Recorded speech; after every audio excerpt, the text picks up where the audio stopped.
Welcome to my channel SK exam centre 2 में आपका स्वागत है। हम आप लोगों के बीच लेकर आए हैं मैथ का वीवीआई क्वेश्चन आंसर, जो कि इस वीडियो के माध्यम से हम बताएंगे। जो कल 14 फरवरी है, 14 फरवरी को जो पूछा जाएगा उस पैटर्न पर हम लेकर आए हुए हैं ऑब्जेक्टिव क्वेश्चन आंसर मैथ का, जो कि 95% टकराने की चांसेज है। यही क्वेश्चन सेम टू सेम यानी कि हूबहू यही क्वेश्चन आएगा। तो देखिए, इस वीडियो के अंत तक ज़रूर देखिएगा, और चैनल पर नए हैं तो चैनल को सब्सक्राइब एंड वीडियो को लाइक ज़रूर कीजिएगा। तो देखिए, पहला नंबर क्वेश्चन की ओर से हम स्टार्ट करते हैं।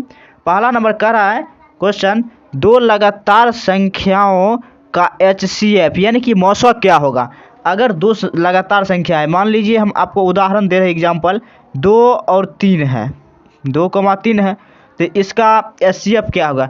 इसमें तो लगातार दिख रहा है तो 1 होगा, क्योंकि नहीं कुछ तो 1 इसका कॉमन होगा। क्या कॉमन होगा, ये दोनों में 1 कॉमन होगा, जिस वजह से इसका मौसक क्या होगा 1, यानी कि आंसर ऑप्शन नंबर डी इसका सही होगा।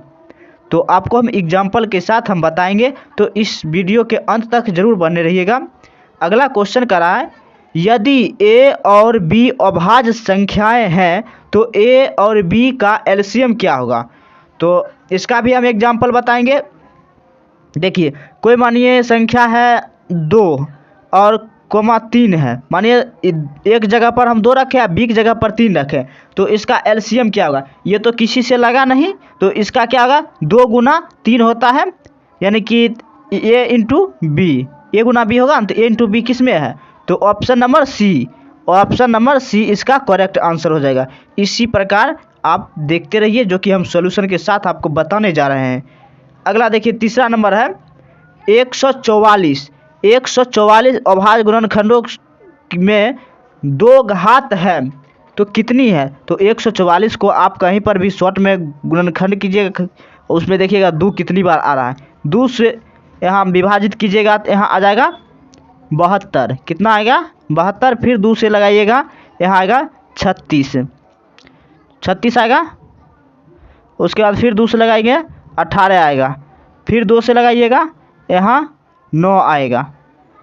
देखिए, उसके बाद 2 नहीं आएगा, उसके बाद डबल 3 आता है, तो कितने 2 आया, तो 1 2 3 4, यानी कि 4 गो आया, जो कि आप देख रहे हैं।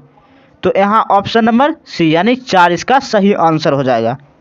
इसी प्रकार आप बने रहिए इस वीडियो के माध्यम से।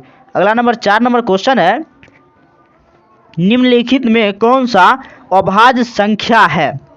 तो बताइए आप, इसका सही आंसर क्या होगा।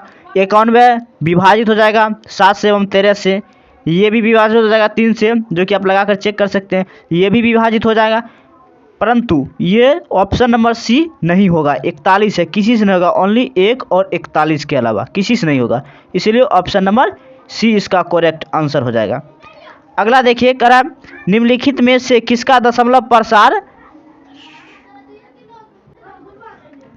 देखिए करा निम्नलिखित में से किसका दशमलव प्रसार अशांत होगा। शांत नहीं अशांत बोल रहा है, तो देखिए 50 का शांत हो जाएगा।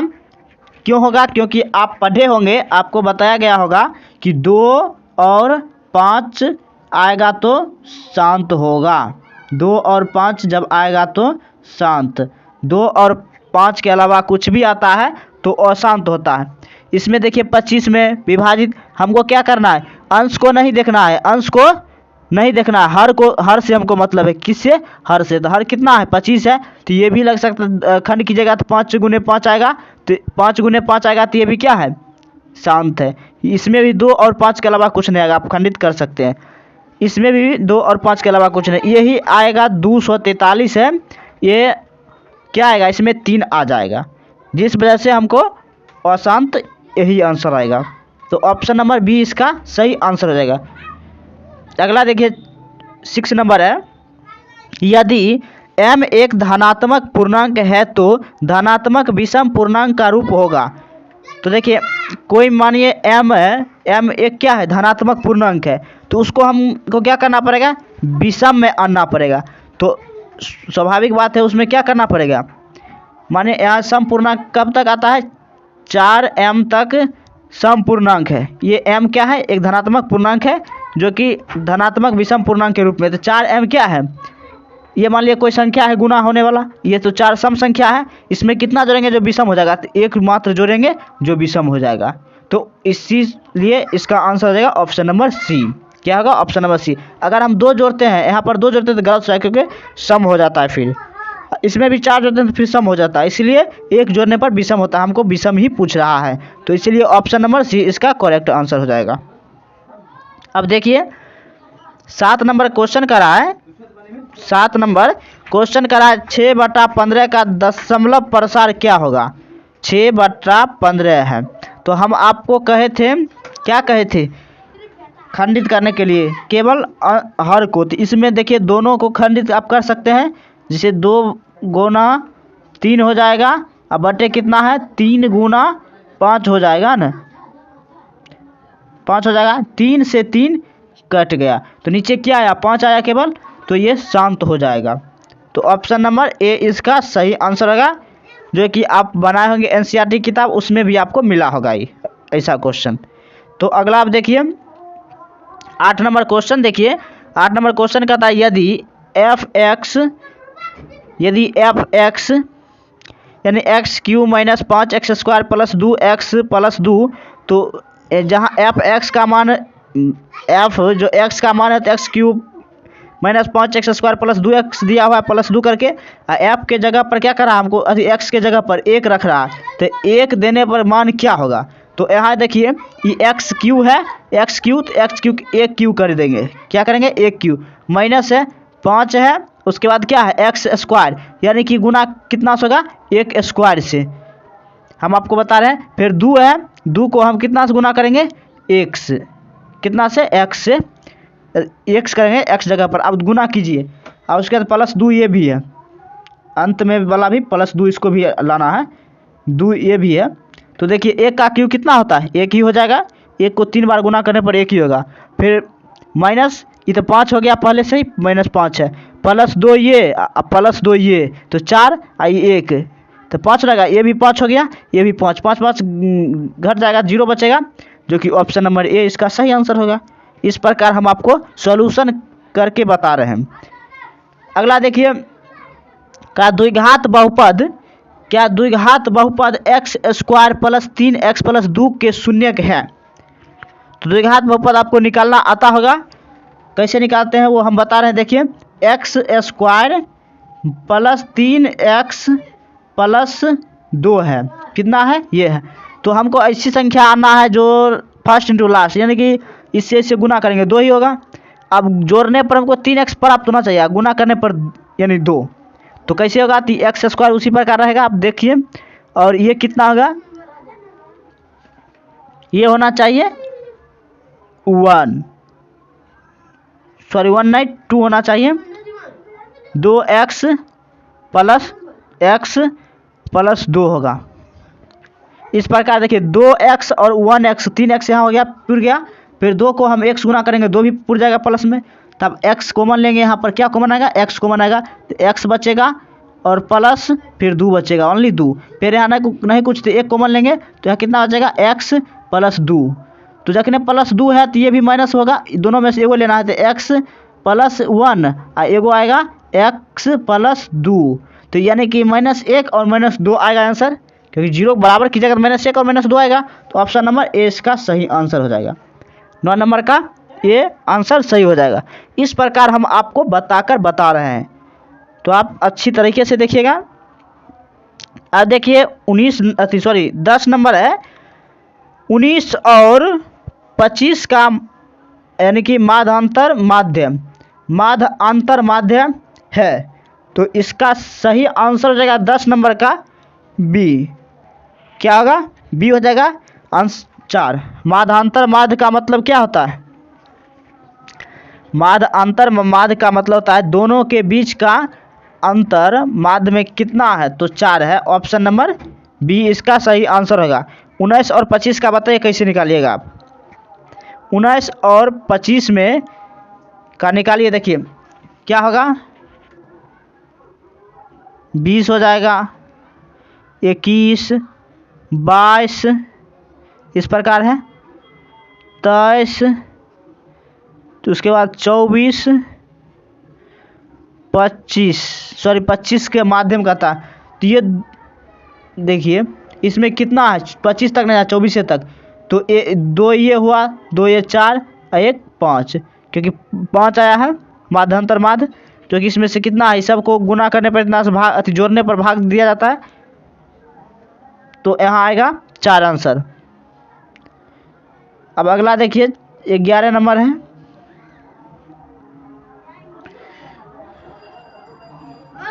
ग्यारह नंबर का रहा है समांतर श्रेणी 0, -4, -8, -12 का सारवंतर। तो सारवंतर निकालने आता है, यानी कि कैसे निकालिएगा, तो A2 - A1 को घटाना पड़ेगा। क्या, A2 - A1। तो सारवंतर हमको D निकल जाएगा। तो देखिए -4 को हम 0 से घटाएंगे तो कितना होगा, -4 ही होगा। तो ऑप्शन नंबर सी इसका करेक्ट आंसर क्या होगा, ऑप्शन नंबर सी। अब अगला देखिए कह रहा है समांतर श्रेणी 2, 7, 12 डैश डैश का 10वां पद क्या होगा, यानी कि 10वां पद पूछ रहा है।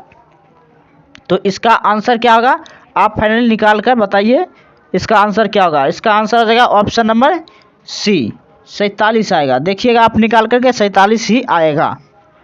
अगला देखिए 13 नंबर है 1 से 100 तक सभी प्राकृतिक संख्याओं का योग है, यानी कि सभी प्राकृतिक संख्याओं का योग कितना होगा, यानी कि 1 से लेकर के 100 के बीच में जितना भी अंक आएगा सबको क्या करना है, जोड़ना है। सबको जोड़ करके बताइएगा, आएगा 50-50। क्या आएगा, 50-50, यानी कि 5050 आएगा। ऑप्शन नंबर बी इसका करेक्ट आंसर हो जाएगा। अगला देखिए कहता है एपी सार्वंतर धनात्मक या ऋणात्मक या क्या हो सकता है, जो कि एपी है सार्वंतर या तो धनात्मक होगा या तो ऋणात्मक होगा, या और क्या हो सकता है। तो इसका सही आंसर होगा 0 भी हो सकता है। ऑप्शन नंबर बी इसका करेक्ट आंसर।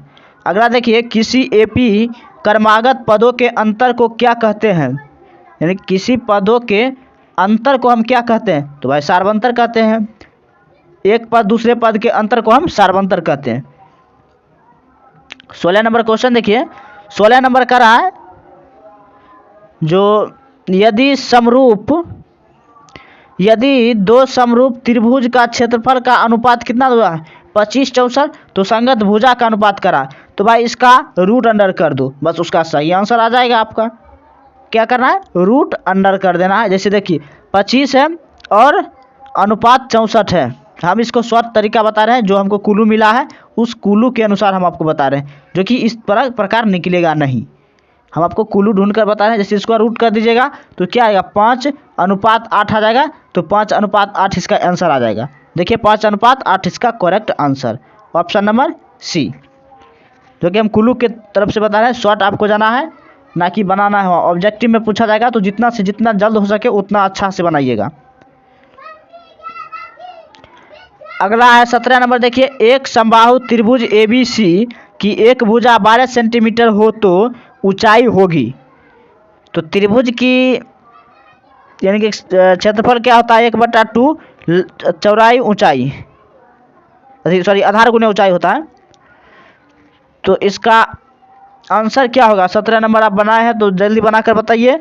हमारे अनुसार इसका सही आंसर फाइनली निकल कर आया है 6√3, ऑप्शन नंबर बी, जो कि आंसर होगा यही। आप अपना बनाइए। अब देखिए कर रहा है 18 नंबर का, कर रहा है 18 नंबर, जो दो समरूप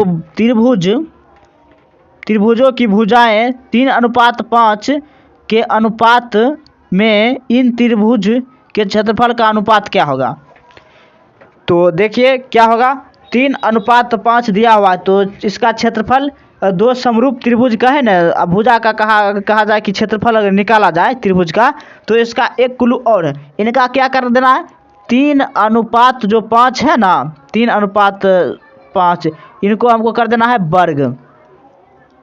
क्या कर देना है, वर्ग कर देना है। इसको आप वर्ग कर दीजिएगा, इसका आंसर तुरंत आएगा। 3 का वर्ग 9:5 का वर्ग 25, तो इसका आंसर फाइनली आएगा 9:25, ऑप्शन नंबर सी। अब देखिए इसी प्रकार का दो समांतर भुजाओं वाले बहुभुज समरूप होते हैं यदि उनकी संगत भुजा डैश है, यानी कि उनकी संगत भुजा क्या होगी, तो उनकी संगत भुजा समानुपाती होगी। ये तो याद करने वाला चीज़ है भाई, तो इसको याद कर लीजिएगा। अगला करा है दो बहुभुज समरूप होंगे यदि उनके बराबर होगा। क्या बराबर होगा, भुजा या माध्यिका या कोण या इनमें से कोई नहीं। तो 20 नंबर का फाइनल आंसर क्या होगा, कोण बराबर होना चाहिए। दो बहुभुज समरूप होंगे यदि उनके क्या है, कोण बराबर होना चाहिए। क्या होना चाहिए, कोण, कोण बराबर होना चाहिए। समझ गए। अब अगला क्वेश्चन देखिए। अगला नंबर 21 नंबर क्वेश्चन करा है एक्स अक्ष यानी कि एक्स अक्ष का समीकरण है, तो क्या होगा एक्स बराबर, देखिए इसका सही आंसर आप भी पढ़े होंगे। एक्स बराबर क्या होगा, तो इसका सही आंसर होगा, अगर एक्स अक्ष पूछे तो वाई बराबर हमको 0 होना है। क्या होना है, वाई बराबर 0। कोई पूछे एक्स अक्ष, अगर एक्स अक्ष पूछता है तो हमको क्या होता है, वाई बराबर 0। अगर वाई अक्ष पूछेगा तो एक्स बराबर 0। ये आप जरूर याद कर लीजिएगा। अब देखिए 22 नंबर का रहा क्वेश्चन, बिंदु -6 और -7 की कोटि कौन है। -6 और -7 की कोटि कौन है, तो आपको पता है एक्स को हम क्या कहते हैं, एक्स को हम भुज कहते हैं। एक्स को भुज और वाई को कोटि कहा जाता है। वाई को कोटि कहा जाता है, एक्स को भुज कहा जाता है। तो हमको पहला जो होता है एक्स होता है, दूसरा क्या होता है, यानी वाई होता है। तो हमको क्या कोटि पूछ रहा है, हमको कोटियन पूछ रहा है, तो वाई कौन है, -7 है। तो इसका आंसर ऑप्शन नंबर सी -7 हो जाएगा। अगला देखिए इसी प्रकार 23 नंबर का है, बिंदु -3, -5 है तो किस पद में स्थित है, यानी कि प्लस प्लस सॉरी हम बता रहे हैं आपको, जिसमें अगर इस प्रकार आपको दिया रहेगा, सॉरी इस प्रकार रहता है, अच्छी तरीके से रहता है प्लस की तरह। देखिए इस प्रकार आपको रहेगा, जो कि यहाँ पर प्लस प्लस रहेगा तो प्रथम पद, उसके बाद क्या होता है माइनस प्लस रहता है, और उसके बाद इसमें माइनस माइनस रहेगा, इसमें प्लस माइनस रहेगा बस। क्योंकि देखिए इसमें क्या दिया माइनस माइनस, तो ये प्रथम पद, ये द्वितीय पद, ये तृतीय पद, ये चौथा पद, चतुर्थ पद जिसको हम कहते हैं। तो हमको दोनों माइनस में ही है, तो -3 5 है और -3 है और -5 है, तो दोनों माइनस में है, तो तृतीय पद हो जाएगा। तो ऑप्शन नंबर सी इसका सही आंसर हो जाएगा। अगला देखिए इसी प्रकार 24 नंबर है, मूल बिंदु से बिंदु ए 4-3 की दूरी क्या होगा, तो 4-3 की दूरी क्या होना चाहिए, 24 नंबर क्वेश्चन है। तो इसका आंसर होना चाहिए 5 इकाई, ऑप्शन नंबर 5 इकाई होगा आंसर डी। अगला देखिए वही फिर चतुर्थांश वाला हम आपको बताए थे अभी तुरंत बताए हुए हैं, जो इस प्रकार रहेगा। अभी आप बताइए किसका आंसर क्या होगा, -3 है और +5 है, तो ये यहाँ प्लस प्लस रहता है, यहाँ पहले माइनस तो उसके बाद प्लस, यहाँ माइनस माइनस, यहाँ minus plus, sorry plus minus होगा, तो यहाँ माइनस होगा भाई।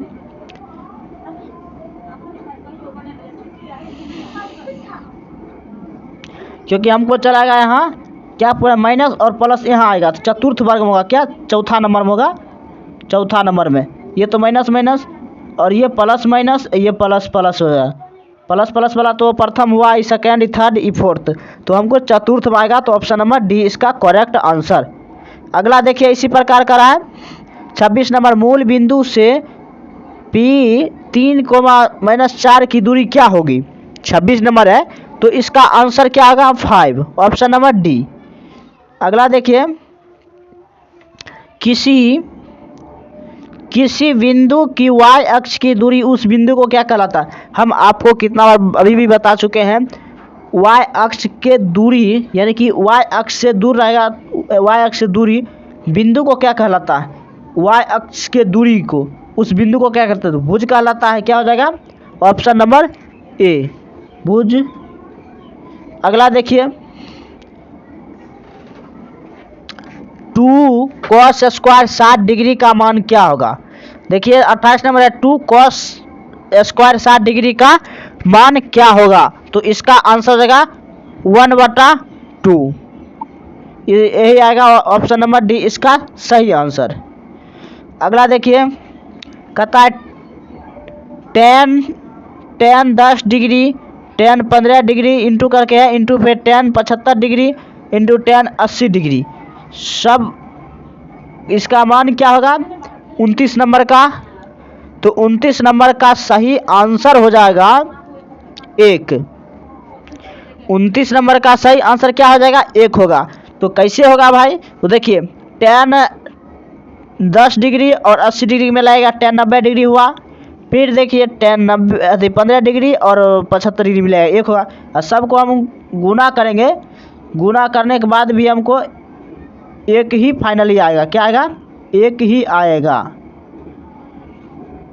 बस इसका ऑप्शन नंबर डी करेक्ट। अगला देखिए करा सेक स्क्वायर 60 डिग्री माइनस 1 का मान क्या होगा। सेक स्क्वायर 60 डिग्री माइनस 1 का मान क्या होगा, यानी क्वेश्चन है 30। तो इसका आंसर बता रहे हैं हम 3 होगा। अगला बता रहे हैं कॉट 90 माइनस ए है, कॉट 90 डिग्री माइनस ए है। तो ये कॉट का उल्टा क्या होता है tan a। तो इसका सही आंसर क्या हो जाएगा tan a। व्यक्ति इसका बी नंबर ऑप्शन सही। अगला है सेक a बराबर 13/12। क्या होगा सेक a है जो 13/12 है हो तो कॉट a किसके बराबर होगा। तो इसका सही आंसर होगा 32 नंबर का 12/5 आ जाएगा। क्या होगा 12/5। इसका आप निकाल कर देखिएगा, आपका निकल चलाएगा फाइनली। क्योंकि कैसे आएगा तो भाई सूत्र होता है 13 स्क्वायर माइनस 12 स्क्वायर को निकालना है। तो रूट घटा जाएगा तो 100, रूट में ही 69 माइनस 144 होगा, जिसमें से रूट 25 बचेगा। रूट 25 बचेगा तो 5 निकलेगा फाइनली। तो पहला इसका 12 हो जाएगा और बटे 5 हो जाएगा, निकल कर 12/5 आएगा।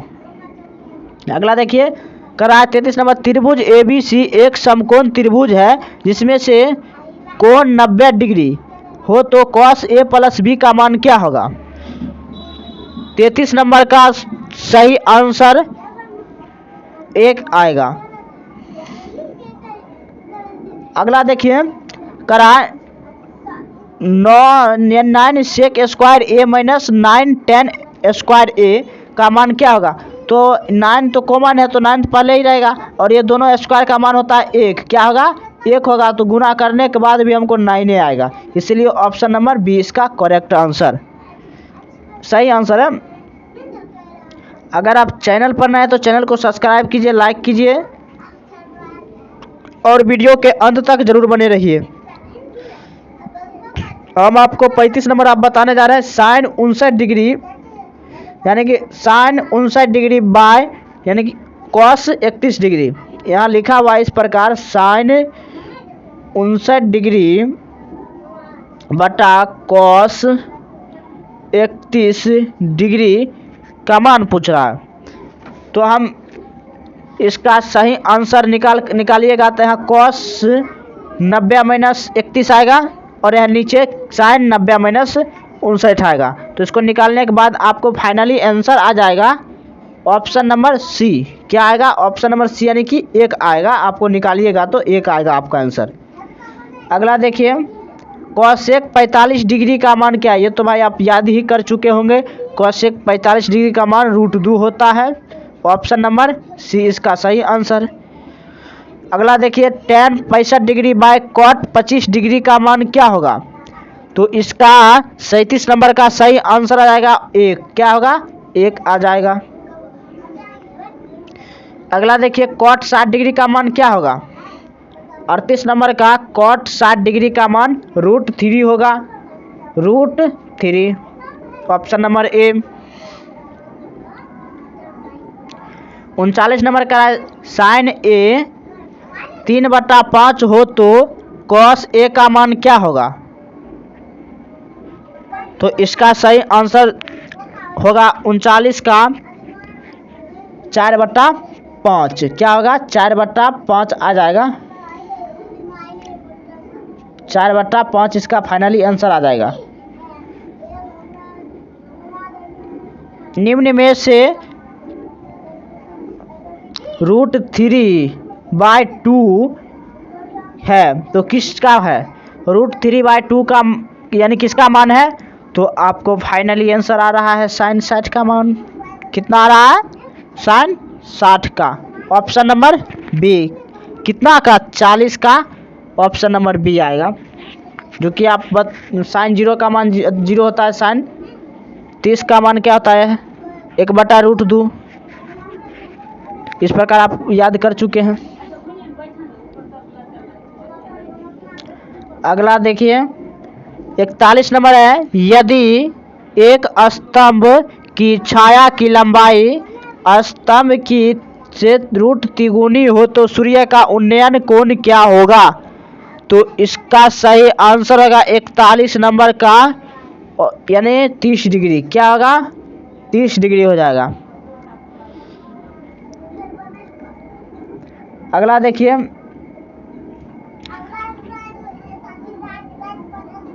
उन्नयन कोण और अवनमन कोण सदैव क्या होता है? रेखा डैश रेखा साथ होती है। तो इसका 42 का सही आंसर क्या होगा? क्षैतिज रेखा साथ होती है। सदैव क्या होती है? क्षैतिज रेखा साथ होती है। ऑप्शन नंबर सी।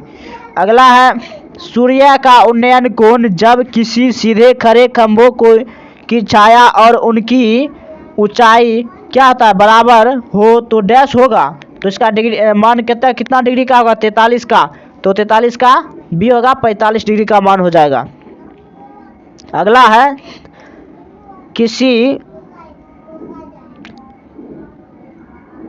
किसी वृत्त के व्यास दोनों किनारे खींची गई तो स्पर्श रेखा हमेशा क्या होती है? तो यानी कि स्पर्श रेखा क्या होती है? तो हम आपको पिक्चर बताते हैं। यदि वृत्त की व्यास दोनों किनारे खींचे गए, इस प्रकार वृत्त रहता है जो कि यहाँ मेन इसका केंद्र होगा और यहाँ से लेकर के इस तरफ से इस तरफ तक खींचा रहता है। तो वही कह रहा है क्या होता है? समांतर होगा। क्योंकि जितना ये केंद्र मेन है तो केंद्र के बाहर मानो 1 मीटर है तो ये भी तो 1 ही मीटर होगा ना। दोनों तो समान होता है क्योंकि यही से तो सारे चारों वाला अड्डा गया। जितना है इधर उतना नीचे भी होगा। तो इसका आंसर क्या होगा? समांतर। तो देखिए अगला नंबर क्वेश्चन है 45 नंबर कि वृत्त की सबसे बड़ी जीवा होती है। तो सबसे बड़ी जीवा को हम क्या कहते हैं? ये भी आपको हम याद करवा चुके हैं। तो देखिए इसका सही आंसर होगा तो व्यास हो जाएगा। यानी वृत्त की सबसे बड़ी जीवा व्यास। तो अब देखिए अगला करा सभी वृत्त होते हैं। यहाँ है होगा, में नहीं होगा, जो कि मिसिंग है टाइपिंग में। यहाँ पर है होना चाहिए। तो सभी वृत्त क्या होते हैं? समरूप होते हैं। 46 का ए सही आंसर। 46 नंबर का ए होगा। अगला देखिए 47 नंबर का रहा है यदि समांतर चतुर्भुज की सभी भुजाएं एक वृत्त को स्पर्श करे वह समांतर चतुर्भुज होगा। तो कैसा होगा? तो इसका सही आंसर होगा समचतुर्भुज हो जाएगा। कैसा होगा? समचतुर्भुज होगा। अगला नंबर क्वेश्चन है दो विभिन्न त्रिज्या वाले वृत्त हमेशा होते हैं। यानी कि दो विभिन्न त्रिज्या वाले वृत्त हमेशा क्या होते हैं? तो हमेशा समरूप होते हैं। ऑप्शन नंबर 20 का सही आंसर। अगला है PQRS एक समांतर चतुर्भुज पूर्णतः वृत्त से घिरा है। तो यह एक क्या नहीं है? यानी कि यह एक क्या नहीं है? तो विषम कोण नहीं है। अगला नंबर देखिए बिंदु से वृत्त पर खींची गई स्पर्श रेखाओं की लंबाई होगी। यानी कि वह बिंदु से खींची गई स्पर्श रेखाओं की लंबाई क्या होगी? तो समान होनी चाहिए। क्या होना चाहिए? समान होगी। अगला है 51 नंबर, देखिए कह किसी वृत्त की स्पर्श रेखा डैश बिंदु पर स्पर्श करती है। तो एक ही बिंदु पर भाई स्पर्श करती है। ऑप्शन नंबर सी सही आंसर। अगला देखिए, यदि एक वृत्त की परिधि 132 सेंटीमीटर है तो त्रिज्या क्या होगा? मानिए देखिए वृत्त है इस तरह का है, बहुत बड़े वृत्त हो गए ये तो। इसकी यानी वृत्त कितना का है? इसका परिधि टोटल 132 सेंटीमीटर का। तो इसका हमको निकालना है त्रिज्या, आर निकालना है। तो आर कितना होगा? तो आर इसका आ जाएगा 21 सेंटीमीटर। 21 सेंटीमीटर आएगा। अगला देखिए इसी प्रकार, यदि वृत्त की त्रिज्या 7 सेंटीमीटर हो तो उस अर्धवृत्त की परिधि क्या होगा? यानी कि उस अर्धवृत्त की परिधि क्या होगा? तो 36 सेंटीमीटर का। ऑप्शन नंबर ये इसका सही आंसर। जो भी स्टूडेंट देख रहे हैं अच्छी तरीके से देखिए, यही क्वेश्चन हूबहू आ सकता है। दो वृत्त की परिमापों की अनुपात 3:4 है तो उनका क्षेत्रफल क्या होगा? तो भाई फिर हम बताए थे क्षेत्रफल में क्या होता है? क्षेत्रफल में दुगुना होता है, यानी स्क्वायर होता है। ये सब ऐसा क्वेश्चन आएगा, क्षेत्रफल कहे तो दुगुना कर देना है, यानी स्क्वायर कर देना है। जैसे 3:4 का स्क्वायर करने के बाद कितना आता है? स्क्वायर हम कहते हैं, हम रूट अंदर कर दिए, यानी कि स्क्वायर होना चाहिए। 3:4 का स्क्वायर होगा 9:16। Option number D. अब देखिए क्या होगा, यानी कि दो वृत्त का क्षेत्रफल का अनुपात 2:1 हमको दिया हुआ है। उनकी त्रिज्या पूछ रहा है। क्या पूछ रहा है? त्रिज्या पूछ रहा है। तो इसका सही आंसर क्या होगा? इसका सही आंसर तो आ जाएगा 2:1 ही रह जाएगा। क्या होगा? 2:1। इस जो का त्यों रह जाएगा। 56 नंबर देखिए, 56 नंबर कह रहा है 64 पाई यानी सेंटीमीटर स्क्वायर क्षेत्रफल वाले वृत्त का व्यास क्या होगा? तो 56 नंबर का सही आंसर आएगा 16 सेंटीमीटर। अगला देखिए, एक वृत्त का क्षेत्रफल 154 सेंटीमीटर स्क्वायर है तो इसके व्यास का मान क्या होगा? तो इसका सही आंसर हो जाएगा 57 का 14 सेंटीमीटर। क्या आएगा भाई? 14 सेंटीमीटर आएगा आपका आंसर। अगला इसी प्रकार है 58 नंबर, 44 मीटर परिधि वाले वृत्त की त्रिज्या क्या होगी? 44 मीटर परिधि वाले वृत्त की त्रिज्या क्या होगी? तो इसका सही आंसर हो जाएगा 7 मीटर आएगा। आपको फाइनली आंसर आप निकालिएगा तो। अगला देखिए कर रहा है 59 नंबर, हम केवल आंसर बता रहे हैं, यानी कि वीडियो बहुत ही लंबा हो रहा है। इस प्रकार क्वेश्चन आएगा, हम क्वेश्चन आपको दे चुके हैं, आप अच्छी तरीके से बना लीजिएगा। अगला है आर त्रिज्या वाले गोले का आयतन होता है तो क्या इसका होता है?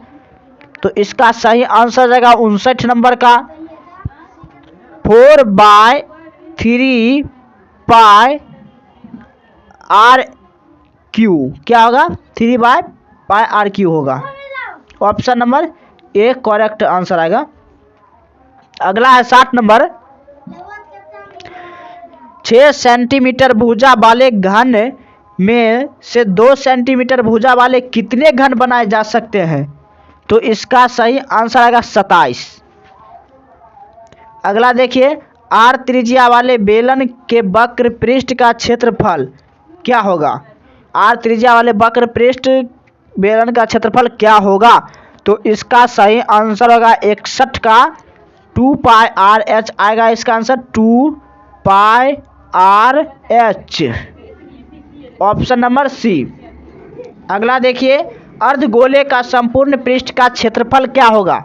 अर्धगोले का संपूर्ण पृष्ठ का क्षेत्रफल आएगा 3 pi r square, option number A इसका सही आंसर हो जाएगा 62 का ए। अगला देखिए, बेलन और शंकु का संयोजन क्या कहलाता है। तो बेलन और शंकु का संयोजन तंबू कहलाता है। क्या कहलाता है भाई, तंबू कहलाता है, ऑप्शन नंबर सी इसका सही आंसर।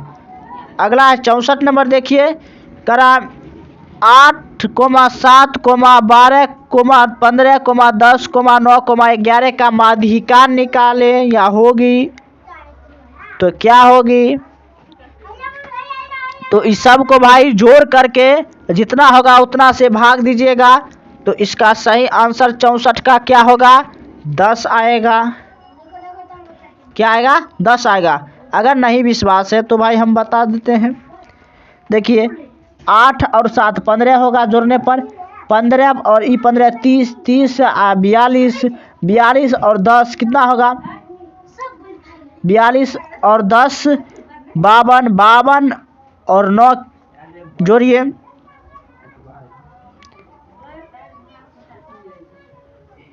बावन और 9 जोड़ने के बाद 61, 61 और 12 जोड़िएगा तो कितना आएगा, 61 और 12 यानी कि 73 आ रहा है। अब उससे भाग दीजिए 8 से, सॉरी 73 आएगा, फिर से जोड़ना पड़ेगा, 80 आना चाहिए तभी, सॉरी हम दूसरे क्वेश्चन देख लिए हो, या 11 जोड़ना चाहिए। कितना, 61 में 11 जोड़िएगा तो कितना आएगा, 70 आ जाएगा आपका, यानी कि 70 आएगा। तो जोड़ने का 1 2 3 4 5 6 7 है, 7 से आपको भाग देना है तो 10 इसका फाइनली आंसर, इसका ए आंसर आ गया 64 का। 65 इसी प्रकार है, 65 में इसी प्रकार हम आपको बता रहे हैं। देखिए 7 3 10, 10 5 15, 15 8 23 6 29, 29 10 39 9 48, 48 और 12 60 हो जाएगा।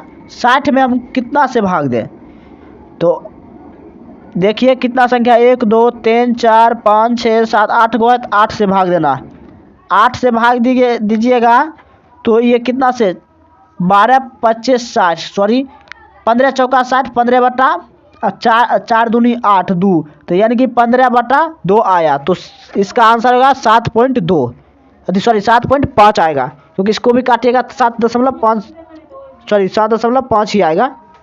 अगला देखिए, इसका बहुलक कह रहा है निकालने के लिए, क्या कह रहा है, बहुलक कह रहा है निकालने के लिए। तो भाई बहुलक निकालने के सबसे आसान तरीका हम बता रहे हैं आपको। सब ऐसा संख्या इसमें से ढूंढो जो सबसे ज़्यादा बार आया हो, संख्या में क्या हुआ, सबसे ज़्यादा बार आना चाहिए।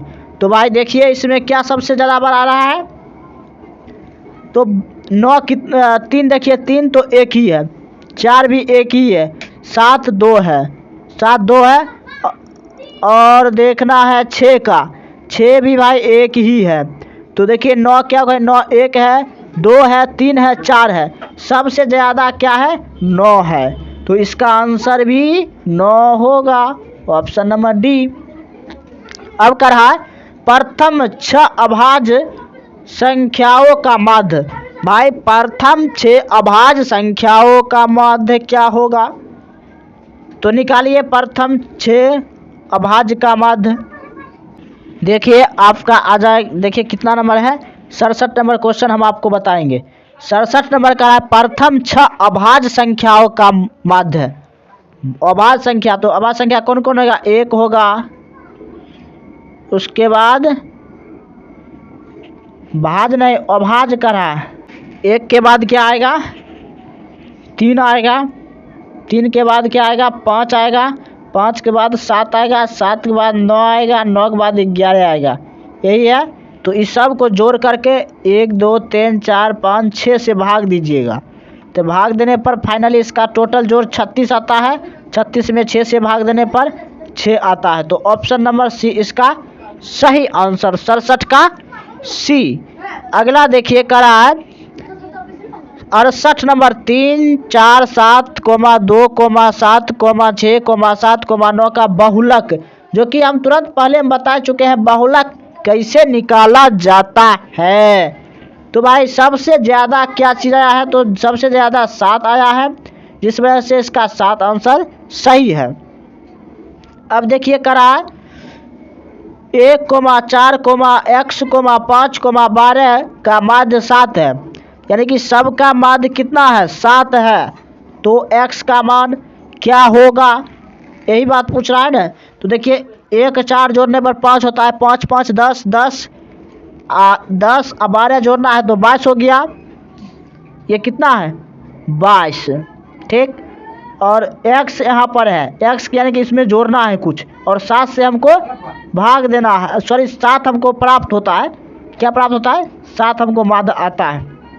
आई भाग कितना से देना है, ये नहीं होगा, भाग देना है हमको 1 2 3 4 5 संख्या से, कितना से 5 से भाग देना है। तो हम कितना आएंगे, तो 7 को गुना हम 5 से करेंगे तो कितना होगा 35। हमको यहाँ कितना है 22 है, कितना है 22 हमको दिया हुआ है। तो हम और कितना देंगे ऐड करेंगे तो 13 ऐड करेंगे।